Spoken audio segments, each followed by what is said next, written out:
안녕하세요. 순천향대학교 부천병원 재활의학과 임상조교수 김현정입니다. 이렇게 만나 뵙게 되어 반갑습니다. 오늘은 저에게 역사적인 날인데요. 왜냐하면 바로 오늘이 제가 태어나서 처음으로 유튜브 촬영, 그것도 심지어 무려 생방송을 하는 날이기 때문입니다. 혹시라도 제 진행이 매끄럽지 못한 부분이 있으면 양해 부탁드리고요. 최대한 많이 소통하면서 알찬 정보 드릴 수 있도록 하겠습니다. 저는 세브란스 병원에서 인턴 1년, 레지던트 4년을 마치고 전문의 시험을 보았는데요. 그 전문의 시험까지 다 마치고 사은회를 할 때 제가 존경하는 은사님께서 다음과 같이 말씀하셨습니다. 열심히 공부를 해서 시험에서 1등 했을 때 느끼는 행복감이 사랑하는 사람과 맛있는 것을 먹을 때 느끼는 행복감과 같다.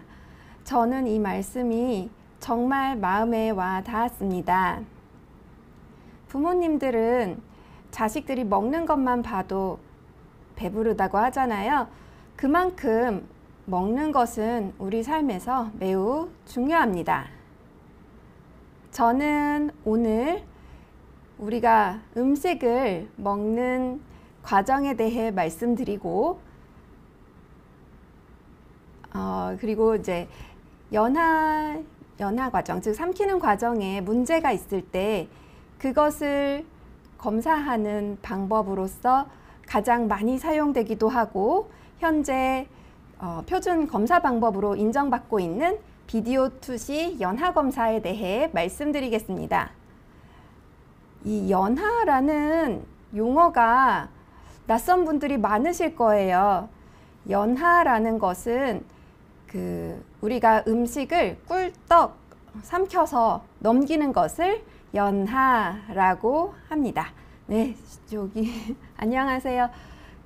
꽃길만 걷는다 님께서 삼키는 것을 어렵게 연하라고 말하는군요 라고 말씀 주셨는데 맞습니다. 간단하게 연하는 삼키는 것을 연하라고 생각하시면 됩니다. 이 그림은 우리가 이제 사람을 이렇게 옆에서 보았을 때의 모습입니다.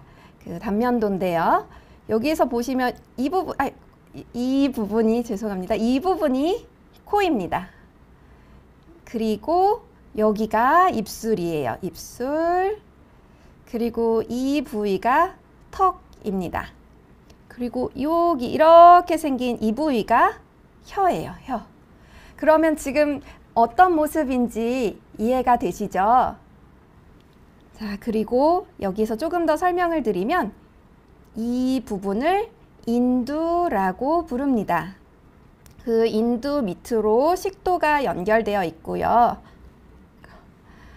그리고 이 앞쪽에, 인두 앞쪽에, 이쪽 인두랑 식도 앞쪽에 이쪽에 있는 부분이 후두라고 부르는 부분입니다. 그러면 우리가 음식을 먹을 때 어떻게 되는지 살펴볼게요. 먼저 음식을 입 안으로 이렇게 먹으면 치아가 음식도 부수고 혀가 음식을 뒤로 밀어주고 그렇게 해서 음식물이 이쪽으로 이동을 하게 됩니다. 입 앞쪽에서 뒤쪽으로 음식물을 이동을 시키면 그 이후에 음식물이 인도를 지나가서 식도, 바로 여기 이렇게 식도를 거쳐서 위까지 전달이 됩니다.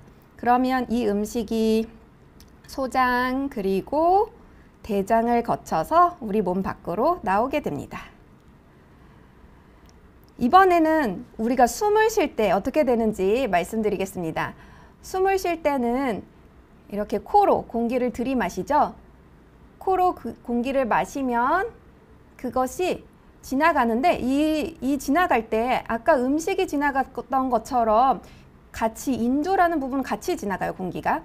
그래서 공기는 이 앞쪽에 있는 후두로 들어가게 됩니다. 그 이후에 기관을 거쳐서 이렇게 보면 후두 그리고 기관지를 거쳐서 폐까지 공기가 전달됩니다. 그럼 만약에 저희가 음식을 먹었는데 이 음식이 지나가는 길이 아니라 만약 공기가 가는 길로 음식이 넘어간다면 어떻게 될까요? 우리가 그 음식물이 지나가야 되는 식도가 아니라 후두나 기관 이쪽으로 음식물이 넘어가는 것을 바로 흡인이라고 부릅니다. 그러면 음식이 지나가는 길이 아니라 공기가 가야 되는 길로 가기 때문에 그렇게 흡인이 될 경우에는 흡인으로 인한 폐에 염증이 생겨서 흡인성 폐렴이 생길 수도 있고 기도를 막을 수도 있습니다. 그리고 심한 경우에는 사망에 이를 수도 있습니다. 이렇게 우리가 음식을 삼키는 과정에 문제가 발생해서 입으로 먹기 어려운 상태를 우리는 연하장애라고 합니다. 이 연하장애가 있을 경우 그로 인해서 말씀드렸던 폐렴이나 질식이 일어날 수도 있고 그 외에도 탈수, 영양결핍이 생길 수도 있습니다. 그리고 제가 앞서 말씀드렸던 것처럼 먹는 즐거움도 잃게 되고 사회활동에도 제한을 받을 수 있습니다. 그럼 조금 전 말씀드렸던 것처럼 이렇게 연하장애가 있을 경우에 흡인성 폐렴 위험도가 높아진다고 했는데요. 이 그래프는 지난달 2021년 9월에 통계청에서 2020년 우리나라 사망 원인 통계 결과를 발표한 자료입니다. 2020년 우리나라 총 사망자 수는 1983년 사망 원인 통계를 작성한 이래 최대 값을 보였습니다. 30만 명 넘게 사망하셨는데요. 우리나라 사망 원인 중 폐렴의 순위를 살펴보겠습니다. 그 2004년 이전에는 폐렴의 이 보라색이 폐렴인데요. 2004년 이전에는 폐렴이 사망 원인 10대 사망 원인에도 들지 못했습니다.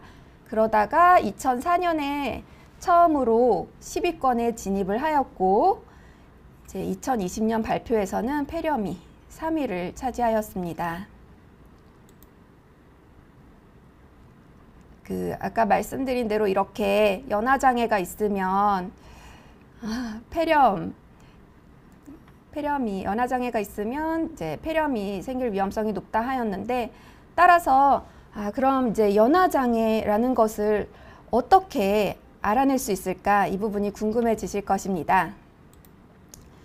연하장애를 검사하는 여러 가지 방법들 중에 현재 가장 연하 이상을 진단하는 데 가장 많이 사용되고 또 이제 제일 많이 사용되는 비디오 투시 연하 검사에 대해 지금부터 설명을 드리겠습니다.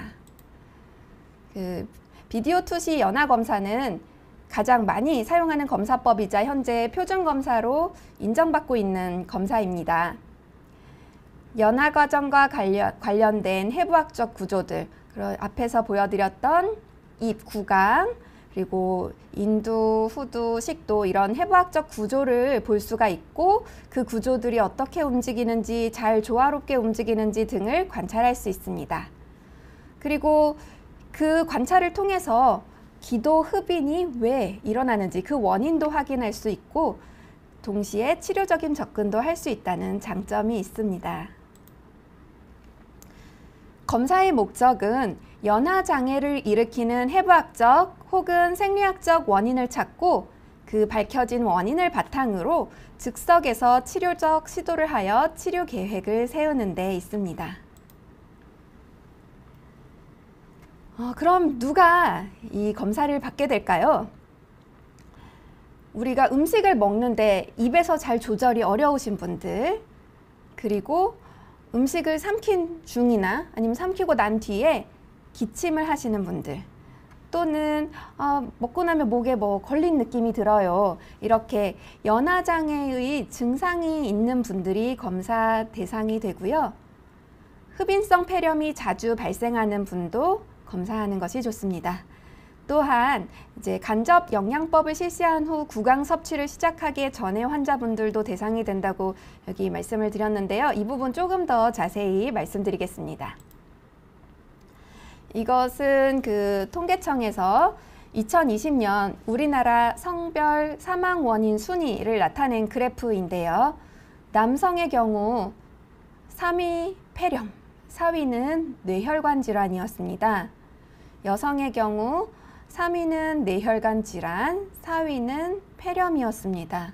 그래서 이제 잘 알고 있는 암이나 심장 질환 외에 폐렴이나 뇌혈관 질환도 우리나라 사망 원인의 많은 비중을 차지하고 있다는 것을 알 수 있습니다.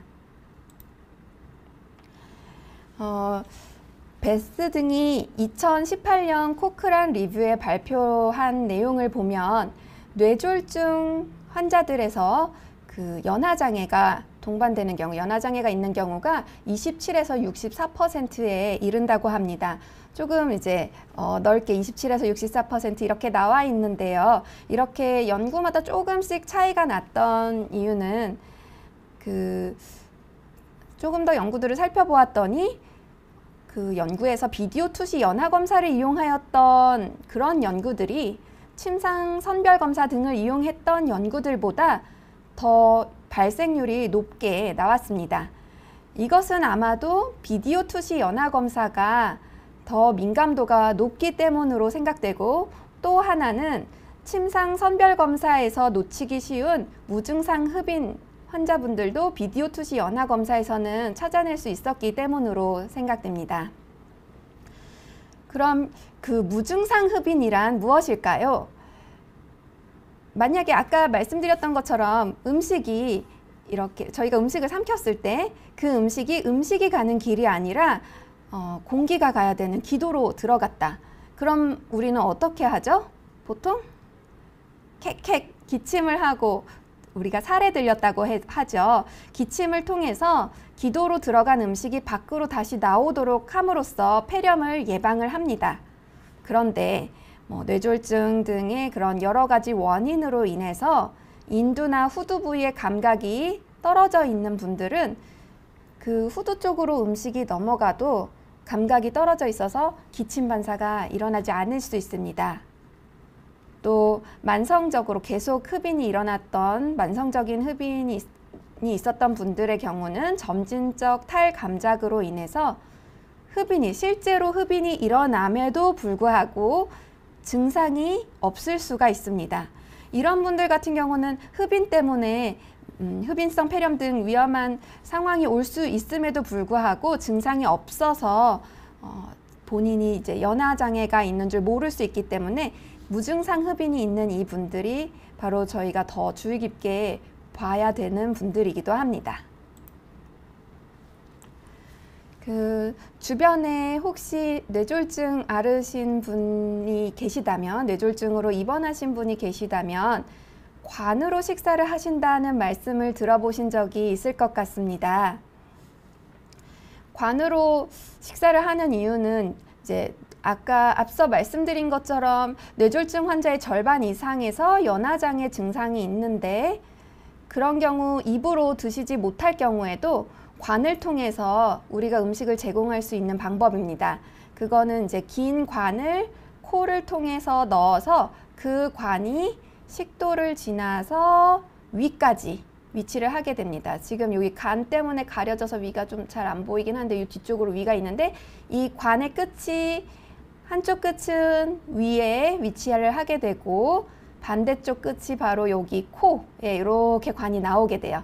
그래서 이 관으로 유동식을 드리는 겁니다. 그러면 우리가 이 인두랑 후두 있는 이 부위에서 혹시라도 연하장애가 있어서 흡인의 위험성이 있었던 분들도 관을 코를 통해서 이 위험한 부위를 다 통과를 해서 위까지 음식이 전달될 수 있도록 해주기 때문에 그래도 그 심한 연화 장애가 있음에도 불구하고 우리가 직접적으로 위장관에 영양을 공급할 수 있는 방법이라고 볼 수 있어서 그런 경우에 비위간 삽입을 하여 식사를 공급하기도 합니다. 그렇게 비위간 식사를 하시든 아니면 이제 급성뇌졸중 등의 이유로 식사를 입으로 하실 수 없어서 영양제를 맞든 이렇게 구강으로 섭취를 못 하셨던 분이 또 좋아지시면서 구강 섭취를 시작하려고 할 때 그 시작하기 전에 정말 입으로 드실 수 있으실까?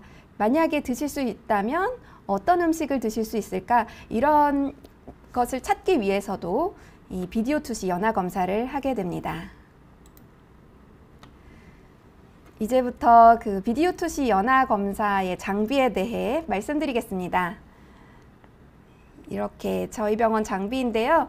일반적으로 사용하는 그 투시 장비에다가 이렇게 화면을 녹화할 수 있는 녹화 장치를 연결을 해서 사용을 합니다. 저희 병원에서 사용하는 검사 시기입니다. 물, 요플레, 죽, 밥을 이용을 해서 사용을 하는데요. 이렇게 점도가 다양한 음식을 사용해서 검사를 하게 됩니다.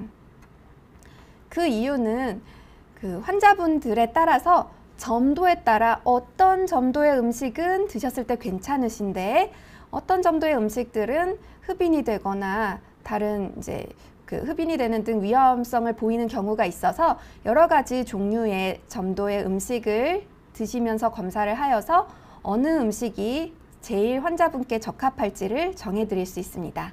그런데 그 투시 영상에서 음식 자체가 지나가는 것 자체는 잘 안 보일 수 있기 때문에 이 음식에 바륨이라는 조영제를 타서 검사를 하게 됩니다. 그러면 음식이 지나가는 것도 저희가 관찰할 수 있습니다. 환자분께서는 바른 자세로 앉아서 정면을 보고 중립 위치로 이렇게 앉게 되고요. 엑스레이가 이렇게 나오게 되는데 먼저 이렇게 측면에서 촬영을 하게 됩니다. 여기 옆에서 보는 촬영이거든요. 그래서 그 측면에서 촬영을 먼저 하고 거기에서 아무래도 이분은 전후면 촬영도 해야겠다 생각이 될 경우에는 추가 검사도 하게 됩니다. 그리고 음식은 보통 숟가락으로 드리긴 하는데 정확한 양을 측정해서 드릴 때는 주사기를 사용하여 검사하기도 합니다. 이제 제가 정상적으로 음식을 먹는 과정에 대해 말씀드리겠습니다. 음식을 삼키는 과정은 4단계로 이루어져 있는데요. 첫 번째, 예기기는 음식물이 입에 닿기 전까지의 시기입니다. 우리가 음식에 대한 시각적 자극, 청각적, 후각적 자극들에 의해서 침이 분비되고 그래서 음식을 받아들이려고 준비를 하는 단계라고 보겠습니다. 다음으로 구강기는 음식물을 삼키기 좋은 상태의 음식물 덩어리로 준비를 하여 그 음식을 인두로 이동해주는 시기입니다. 그 다음 인두기는 이렇게 넘어온 음식물이 흡인 없이 식도로 안전하게 이동시키는 단계이며 식도기는 그 음식물이 식도를 통과하여 위로 들어가기 전까지를 말합니다.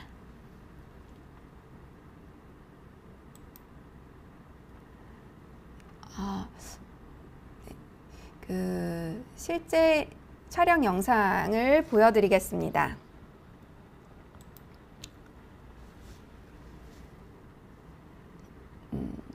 여기 보시면 처음에 이제 예기기죠. 음식을 받아들일 준비를 하고 구강기에서 음식을 넘기기 쉽도록 만들어줍니다. 그리고 꿀꺽 지나갔어요. 정말 빠르게 지나갔죠. 벌써 인두기가 끝났습니다. 정말 짧게 지나갔는데요. 다시 한번 보실게요. 그래서 음식을 여기서 꿀꺽 삼켰습니다. 이렇게 촬영하면 바로 볼 수가 있어요. 네, 지금 여기서 넘어갈 때 보면 음식이 이 식도로 잘 넘어가는 것을 볼 수 있죠. 우리가 여기서 보시면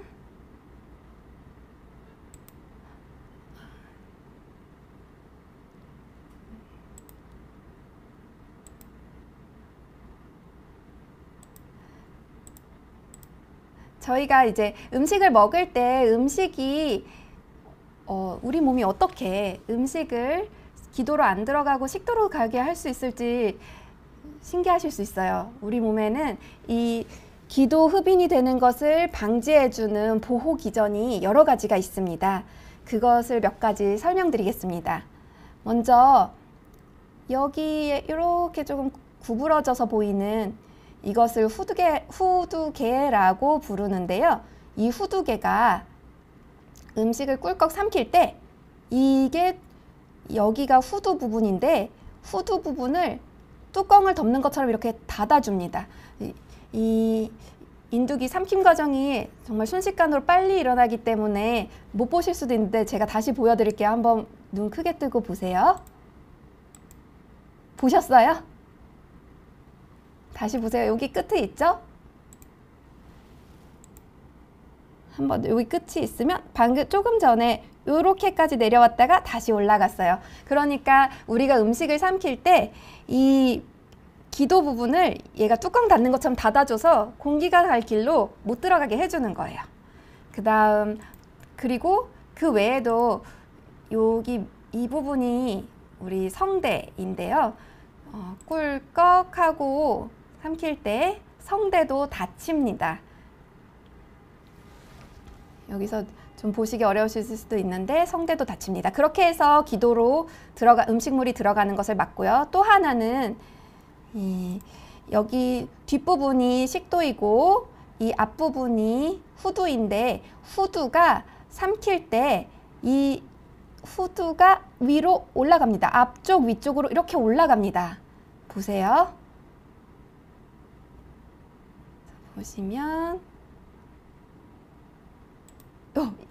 죄송합니다. 넘어갔는데 조금 전에 보시면 위로 올라가는 거 보셨죠? 네, 우리가 이렇게 낮게 있을 때는 지금 보시면 이렇게 올라갔다 내려오잖아요. 이렇게 올라가게 되면 음식물이 식도로 내려가게 되고 아무래도 후두 쪽의 위치가 조금 더 위로 올라가게 되겠죠. 그래서 그것도 흡인을 좀 막아주는 역할을 합니다. 흡인을 예방해주는 역할을 하고요. 또 만약에 근데 그렇게 했음에도 불구하고 음식이 혹시 이쪽으로 조금 들어갔다. 그럴 경우에는 우리가 기침을 해서 들어간 음식물이 다시 나오도록 해줍니다. 그렇게 함으로써 흡인성 폐렴 같은 것이 발생하는 것을 예방을 하도록 합니다. 이렇게 인두기를 통과하면 앞에서 한 가지만 더 보여드리면 저희 이렇게 지금 식도가 길게 있는데요. 식도에는 인두에서 식도로 넘어가는 부분이 있고 식도에서 위로 넘어가는 부분이 있습니다. 식도에서 위로 넘어가는 부분에 하부식도 관략근이라는 게 있어서 그 부분은 보통 때는 문이 닫혀 있어요. 그래서 위액이 있기 때문에 산성 환경인데 그것이 식도로 역류하지 않도록 그 문을 닫고 있는 역할도 하고요. 그것처럼 이 위쪽에도 상부식도 관략근이라는 게 있습니다. 이것은 평소에는 문이 닫혀 있어요. 그래서 우리가 계속 숨을 들이마셔도 공기가 위로 들어가지 않도록 이 문이 닫혀 있어요. 그런데 음식이 들어오면 그때 이 문이 열려야 되겠죠.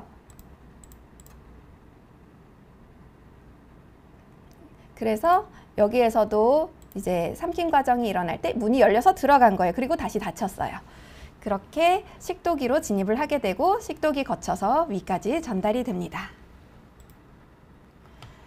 지금 여기 영상에서는 보시면 요게 음식물이거든요. 이 음식물이 이렇게 이제 인두 쪽으로 왔습니다. 그리고 여기 인두에서 보시면 여기 이 사이길 같은 거 하나 보이시죠? 이게 바로 후두로 들어간 거예요. 이분 같은 경우 지금 여기 검사에서는 보면 이 상부식도 관략근이 잘 열리지 않아서 음식이 식도로 잘 넘어가지 않고 여기 이상화라고 부르는 이 부위에 음식물이 쌓여 있습니다. 그랬다가 아까 올라갔던 후두가 다시 내려오면서 여기에 남아있던 음식물이 이렇게 흡인이 되는 것을 볼 수 있습니다. 이렇게 심하게 흡인이 있을 경우에는 그 다양한 점도의 음식을 모두 다 검사를 하지는 못하고 종료를 하게 되기도 합니다. 지금까지 이 연화 검사에 대해서 말씀을 드렸는데요. 비디오 투시 연화 검사의 경우는 객관적으로 볼 수 있다는 장점이 있습니다. 하지만 다음의 경우는 검사를 하지 못하는데요. 아까 보셨던 것처럼 앉아서 검사를 해야 되는데 그렇게 적절한 자세를 취할 수 없는 분의 경우 검사를 못하고 또 이제 휠체어도 들어갈 수는 있어요. 그런데 그것조차도 힘들 정도의 분들은 검사하는 데 제한이 있고 또 그 검사 장비 사이에 들어갈 수 없을 정도로 이제 덩치가 아주 크신 분들 같은 경우도 좀 제한이 있을 수 있습니다. 그리고 음식물을 보기 위해서 바륨이라는 조영제를 사용한다 그랬는데 그것에 알러지가 있는 경우에도 이 검사는 할 수 없습니다. 또한 이 검사를 견딜 수 없을 정도로 의학적으로 불안정한 경우에도 실시할 수 없고 임산부와 같이 방사선 노출이 금기인 경우에도 이 검사를 시행할 수 없습니다.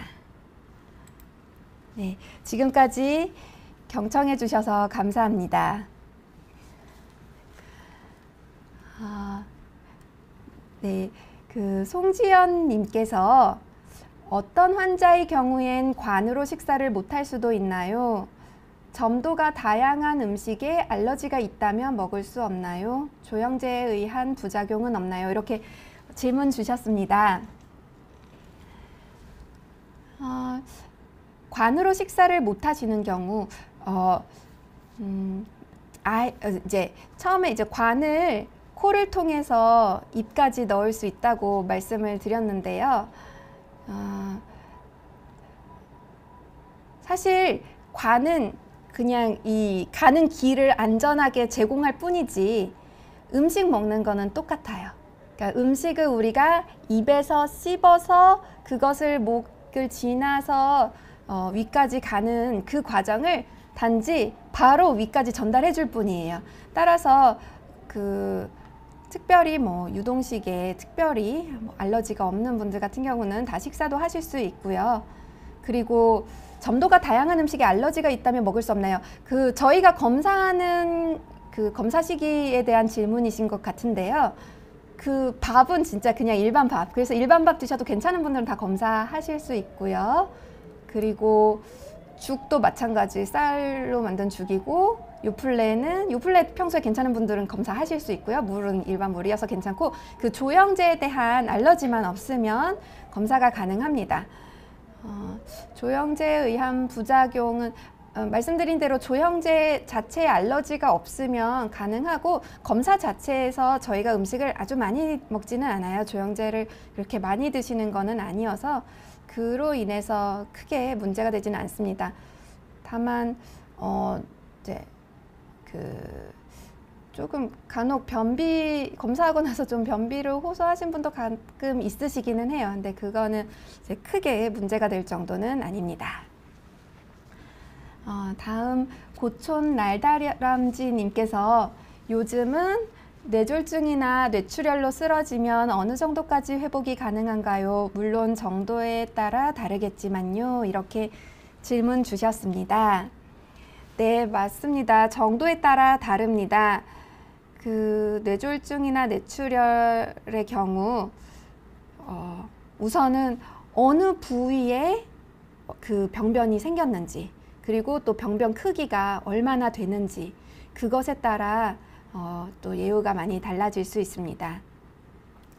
삼키는 과정에 관해서 조금 더 말씀을 드리면 저희가 이렇게 음식을 먹잖아요. 그거는 우리가 길을 걸어가다가 혹시 바닥에 압정이 있어서 발을 이렇게 찔렸다. 그럼 우리가 아 따가워 하면서 발을 들게 되죠. 그러니까 반사적으로. 그렇게 우리 몸은 감각을 느끼고 있습니다. 그런데 우리 인두나 후두 부위에도 다 그 부분을 담당하는 감각 신경들이 있습니다. 그래서 우리가 그거를 먹으면 음식이 구강에서 인두 쪽으로 이동을 하면 그 부위의 감각 신호가 뇌간에 있는 중추 패턴 생성기를 자극을 하게 되고 그로 인해서 삼킴 반사가 일어나서 음식이 식도로 넘어가게 되는데요. 그때 이 감각을 느끼는 부분이 뇌졸중이나 뇌출혈의 부위에 따라서 그쪽 부위가 감각을 잘 못 느껴서 연화 장애가 생기실 수도 있고요. 또 아까 중추 패턴 생성기라는 것이 뇌간 부위에 있는데 그 부위에 병변이 있는 경우는 연화 장애를 많이 호소하십니다. 그리고 이제 따라서 그 부분 외에도 우리 대뇌 피질 부위 또 인슐라라고 부르는 부위도 있는데 그런 부분들도 모두 다 삼키는 데에 관여를 하고 있다고 보고 있습니다. 따라서 그 부위가 어디냐 또 얼마나 정도가 심하냐에 따라서도 회복 정도가 좀 다를 수 있고요. 그렇지만 우리가 삼킬 때 이제 삼키는 작용을 할 때 이렇게 한쪽 뇌에 손상이 와서 편마비가 있으시고 또 이렇게 삼키는 검사를 했을 때 우리 이제 인두 부위도 편마비 때문에 한쪽 부분만 더 운동이 떨어질 수도 있거든요. 그런 분들 같은 경우 이제 뇌에서 활성도나 이런 것들을 봤을 때 연화장애 치료를 하고 그러면서 활성도를 봤을 때 다치지 않은 쪽에서 연화랑 관련된 부분의 활성도가 더 높아지더라 이런 연구도 있습니다. 즉 뇌에도 가소성이라는 게 있는데 뇌졸중이나 뇌출혈 이렇게 뇌 손상을 받은 뒤에도 재활 치료를 통해서 그 가소성을 통해서 어느 정도 또 회복하시기도 합니다. 그래서 여러 가지 치료가 있어요. 이렇게 전기 치료를 통해서 아까 인두가 삼킬 때 위로 올라간다 그랬는데 그 올라가게 하는 그 근력을 더 강화를 해주기도 하고 또 음식물도 점도를 조절을 하기도 해서 이제 못 드셨던 분들도 거기에 맞춰서 조금씩 드시도록 하고 또 검사해봐서 음식 드시는 단계도 올려주고 이렇게 치료할 수가 있습니다.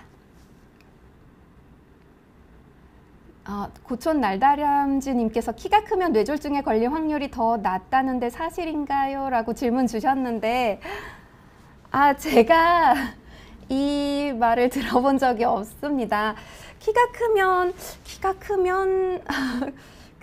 크면은 잘 모르겠고 우선 우리 몸에 콜레스테롤 중에 좋은 콜레스테롤이 있고 또 나쁜 콜레스테롤이 있다고 아시고 계시잖아요. 그래서 이제 나쁜 콜레스테롤이 있을 경우에는 뇌 혈관이 좀 막히면서 뇌졸중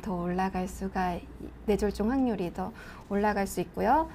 담배 피시면 확실히 올라가고 이제 그런 경우인데 키가 큰 거 자체는 제가 좀 더 공부를 해봐야 될 것 같습니다. 송지연님께서 뇌졸중 위험 환자라면 미리 관으로 식사 가능한지 미리 검사해 놓을 수도 있나요?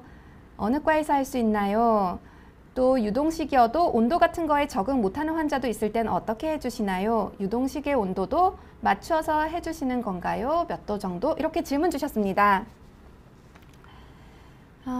뇌졸중 위험 환자라면 미리 관으로 식사 가능한지 관으로 식사하시는 거는 검사 전에도 먼저 가능하십니다. 우리가 이제 위장관 출혈 같이 금식을 해야 되는 상황만 아니라면 관으로는 식사가 가능합니다. 그런데 그렇게 관으로 식사하시던 분께서 회복이 되시면서 재활치료도 받고 하시면서 회복이 되시면서 이제 입으로 식사를 하실 수 있을까? 그걸 결정할 때 비디오 투시 연화 검사를 하게 됩니다. 검사는 재활의학과에서 하고 있고요. 그리고 이제 유동식의 경우 관에 그 비위관에 유동식 주시는 거 말씀하시는 거잖아요. 그때는 이제 우리가 이게 위로 바로 전달되는 거니까 그 우리가 식사하는 것처럼 그 정도 온도로 맞추셔서 주시면 됩니다.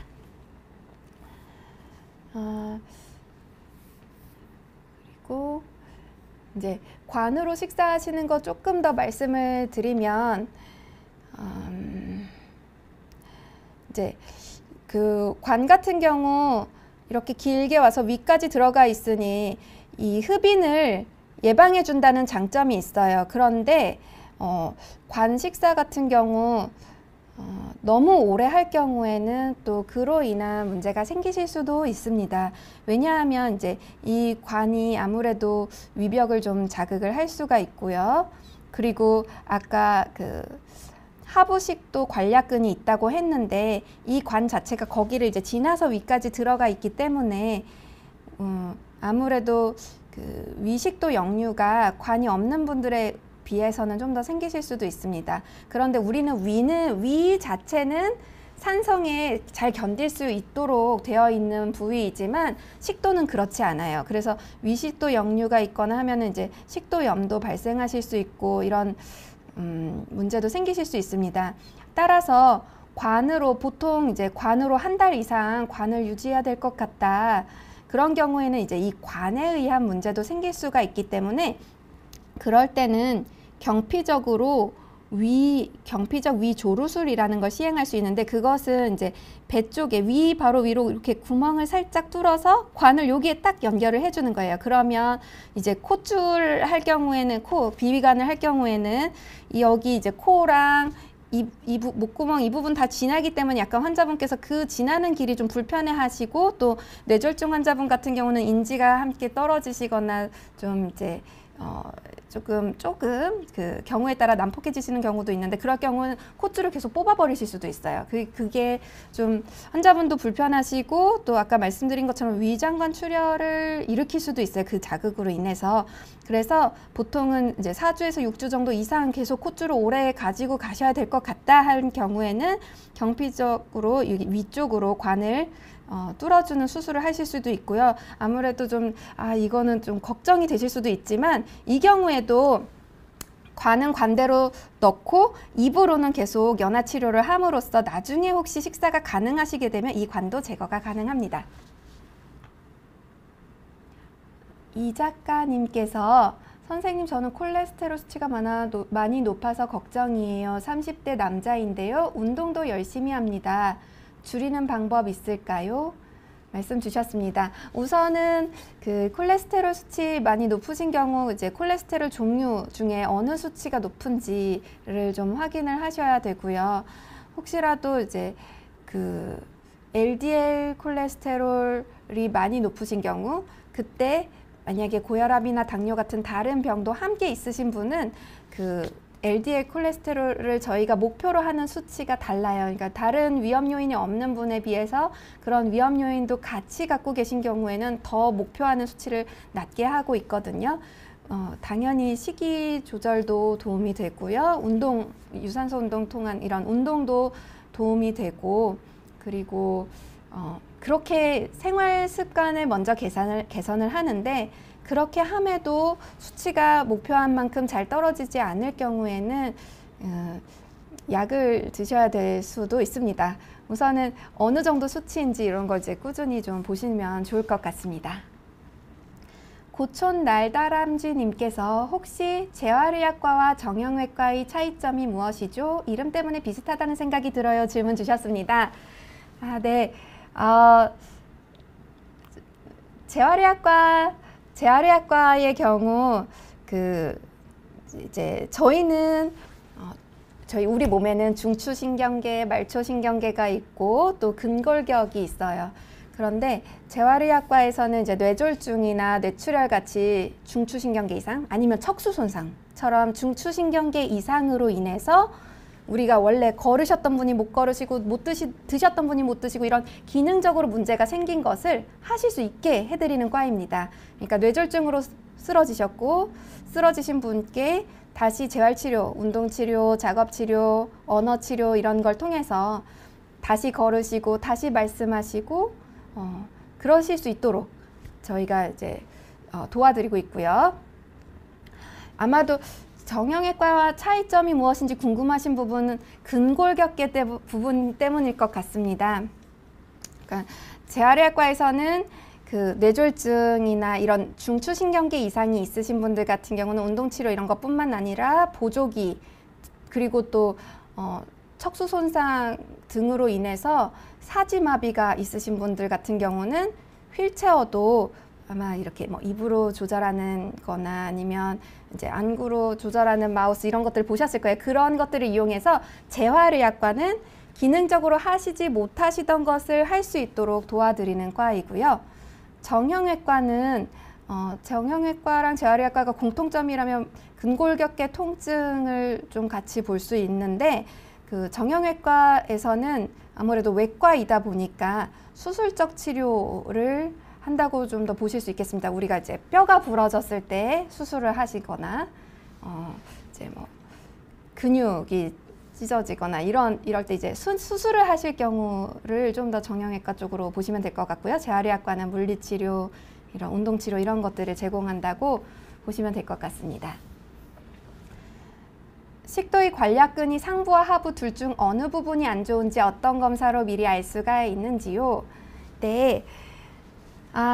그 하부 쪽 같은 경우는요, 이제 저희가 지금 말씀드렸던 비디오 투시 연화 검사에서는 하부 관략근까지는 볼 수가 없어요. 우리가 이제 위쪽 부분까지만 검사를 하기 때문에. 그런데 아마 건강검진 같은 거 하실 때 보셨을 수 있는데 바륨을 먹고 이렇게 전체적으로 여기를 다 찍을 수 있는 이렇게 다 나오는 사진 찍을 수 있는 검사가 있거든요. 그래서 그런 경우는 근데 그거는 이제 이렇게 사진으로 보는 경우고 아마 그런 기능적으로 무엇이 안 좋은지 보시려면 아무래도 그 상부식도 관략근의 경우에는 방금 제가 설명드렸던 비디오 투시 연화 검사가 제일 좋을 것으로 생각됩니다. 왜냐하면 이 검사는 동적으로 계속 환자분이 드시면서 그 과정에서 얼마나 열리는지를 보고 사실 이게 녹화가 되기 때문에 얼마나 열리는지 그 크기도 잴 수가 있습니다. 그리고 그것에 따라서 치료도 제공을 하고 있고요. 그리고 하부 같은 경우는 우리가 위내시경 하면 하부는 그 위내시경 카메라로 볼 수도 있고 또 위식도 역류가 있는지 이런 것들을 관찰할 수가 있습니다.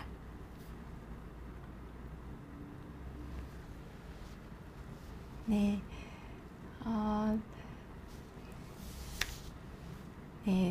네, 이렇게 여러 가지 질문 주시고 지금까지 경청해 주셔서 감사합니다.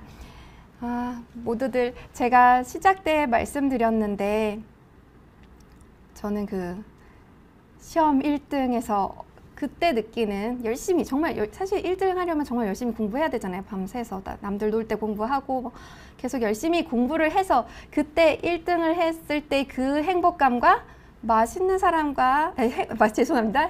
사랑하는 사람과 맛있는 음식을 먹을 때 행복감이 같다는 그 말씀이 너무너무 와닿았거든요. 그래서 이 모두들 건강하시고 사랑하는 분들과 맛있는 음식 자주 드시면서 행복하시길 바랍니다. 감사합니다.